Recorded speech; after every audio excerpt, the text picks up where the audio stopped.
Maganda naman, mabilis naman, may konting aberya pero naayos naman, no?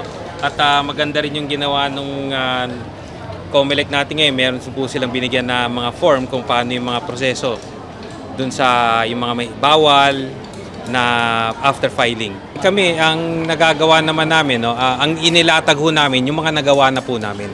Hindi naman kami nangangako pero baga sa ano ngayon, ginagawa na ho namin, hindi ho lang puro salita, ginagawa na po.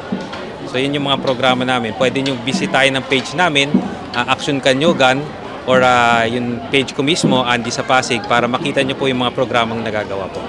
Kagaya po, nagbigay ho kami ng mga libreng ECG, namimigay din po kami ng guarantee letter. Ano po yung guarantee letter, no?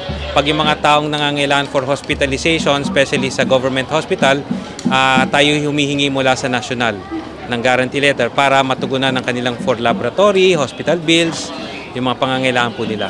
Itong mga kagawad natin, si Anchi, si Kagawad Lindon, si Kagawad Romy, Kagawad Stash Dante,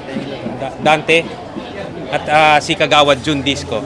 Basta kami, nagkakasundo kami. So ang programa namin ay pangkalahatan. So kailangan namin dito magtulong-tulong dahil ang nangyayari minsan sa barangay, kung sino lang yung namumuno, yun lang pinahahayaan. So kailangan dito mag-unite kami para yung progreso, iisa rin ng programa. Sa mga katunggali, hindi natin natawag na katunggali, no? Sa atin dito, we have only one purpose, to serve the people. So, kailangan natin mag-unite para sa isang programa, no? Para ikabubuti ng ating kabarangay.